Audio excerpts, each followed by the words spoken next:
Hey everybody, it's Joel Woodard. I'm back with you for part two of this painting session that I started a couple of nights ago.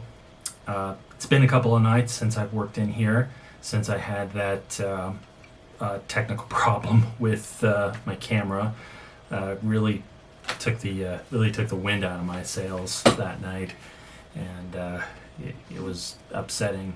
I think that came through a little bit on the video, but I solved that problem. It had to do with a control app I was using for my camera on my phone.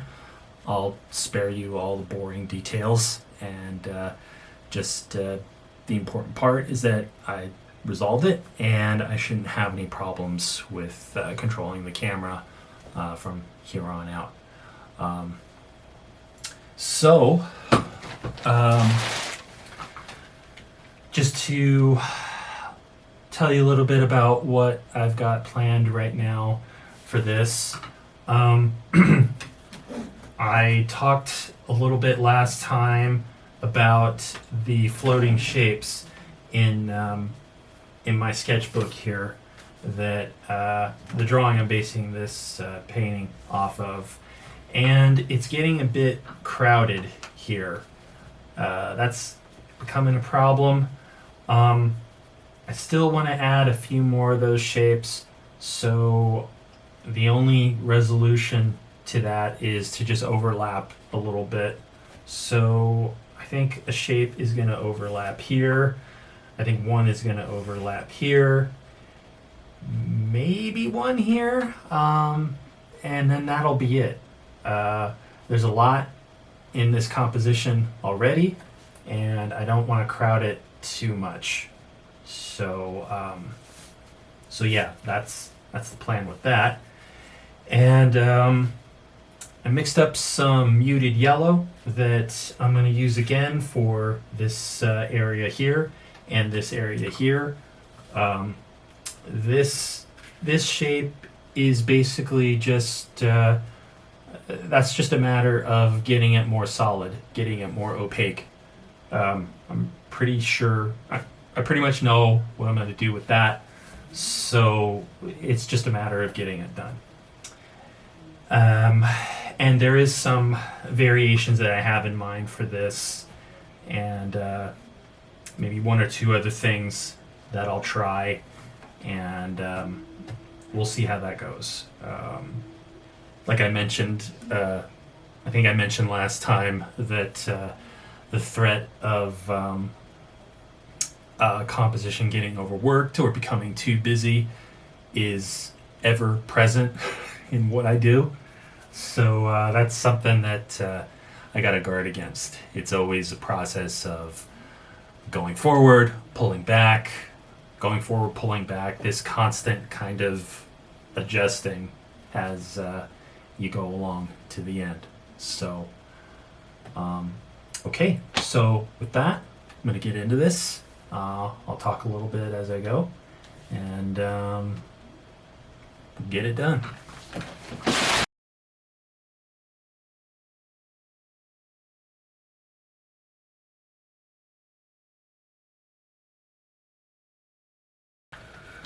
Okay, so those free floating shapes I was talking about, I think that's just going to be it. There's 5 of them, and I don't want them to go up in here too much. Don't want it to underlap what's right here, which I'll get to in a few. So I like how this triangle here kind of points into this oval shape that was on the paper that I collaged onto this. You know, when doing this, that's part of the way to literally make connections and to make the whole piece coherent, you know, little opportunities like that.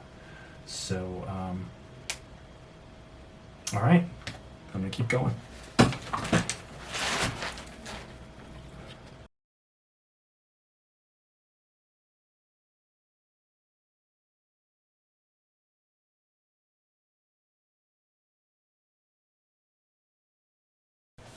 Okay, so what I've done so far to this shape down here is add a little more variation. I took this um, lighter violet color, basically just quinacridone violet plus more white, a little more higher level of higher amount of white I put in there. And now I think I'm going to basically just drag some stripes through these areas here. Maybe 2 or 3 colors to give this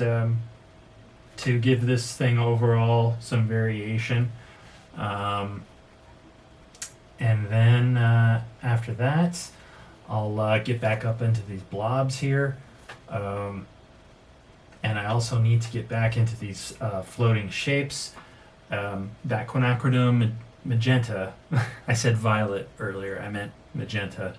The quinacridone magenta is a transparent color, so it's not going to come across as super opaque. So what I did there is I added a little bit of white to that, and it'll take maybe another couple of layers to get it in the solid state that I want. So, all right, that's the plan, and let's get back into it.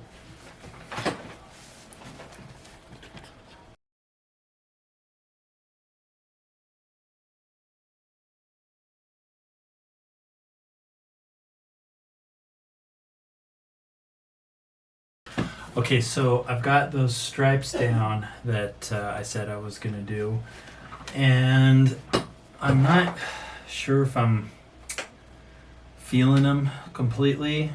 And I, on some level, I think I knew I would feel this way because I'm using that yellow color again, and I'm using pretty much its exact opposite, this really dark violet, almost black color. And it's basically just black and white stripes on a value scale. But I still like the idea of stripes there, and at least I've got the groundwork for it. So if I want to change these later, it won't be that hard to paint over it. I've basically painted the blueprint there. It's interesting what's happening. It's kind of acting as light and shadow. It looks like this yellow is light hitting a surface, that dark shadow being projected down back onto another surface.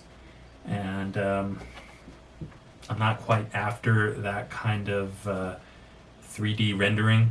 So I'm going to leave that alone for a little bit. I'm going to get back into the free floating shapes and get back up here because there's things to be figured out there as well. I don't think I just want to have those solid blobs. I'm thinking of having some sort of painterly blending variation going on in there. So, all right. So we'll see what happens.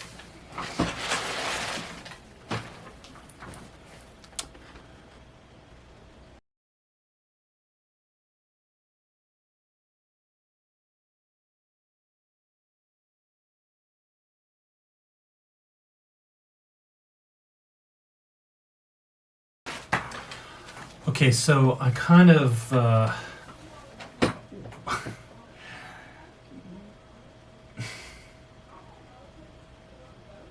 don't want to say I went a little crazy on this, but I did take a few unexpected turns. I was initially I wanted to get a little more variety in this larger shape here, and I had the idea of just kind of like a bit of a gradation here and there, but and there is some of that, but it turned into something a little bit different. I added these blobs up here, giving the whole shape here a more complex structure to it. So it isn't just like this gradation. And then with these, um, looking at them now, I think I need to add a little more of this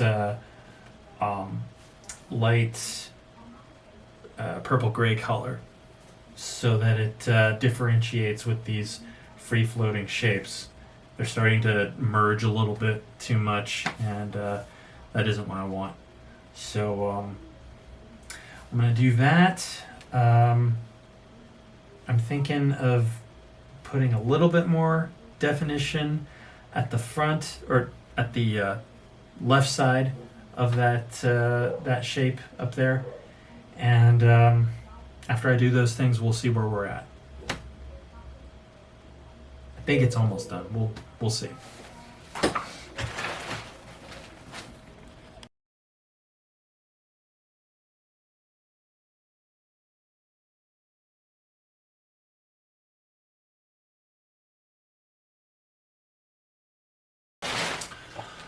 Okay, so I decided to take out those dark violet-y stripes that were down in here.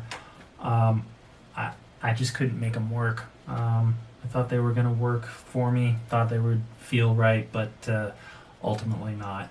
So what I took was that Mars Yellow color, put that next to the Cad Yellow Dark, and I think that's... I'm liking it better. There are areas where you could still see that dark violet-y color coming through, but I can live with that. It's not really killing me. So, pardon me. I've got one more big move to make on this, and then I think I'm gonna stop. I think it'll just be it for this. All right.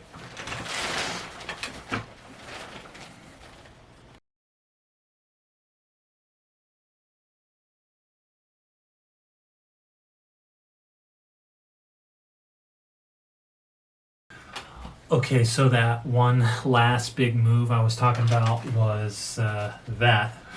I decided kind of at the last minute to add another one of those ripple ring effects that I had behind this solid shape here. And I think it works pretty well. I didn't want to cover up the that solid shape too much completely. You could still get a sense of it with the rings there. And I felt like I just needed some kind of anchoring element, something to pull your view down to the bottom. I think this and this was getting a little too samey. That's a word. So I think that helps to differentiate it from this top half here. So I think I'm happy with it enough. You can. I don't think you're ever, at least me. I can only talk about myself personally as an artist. I don't think I'm ever completely satisfied 100% all the time with the work I do, but I think I can only feel that it's good enough. Like it's good enough to just put out into the world, let people see it. Every painting's not going to be a masterpiece, and I definitely need to be comfortable with that, as well as all artists need to be comfortable with that. So, that said, it's good enough. I like it enough. So, I like it enough, and I'm ready to move on to one of the other ones up here. And we'll see what happens then. So, I think that's it for this time around. So thanks for watching. If you have any questions or comments, please leave that in the comment section. I want to get into the habit of answering questions and addressing comments at the beginning of these videos when I get into the swing of this, when this becomes a habit. And yeah, that'd be great. That's, that kind of interaction and engagement is what I'm hoping for with this. Hoping to reach out to people, and yeah, I guess that's all I gotta say. So thanks again for watching, and I'll see you next time. Thanks.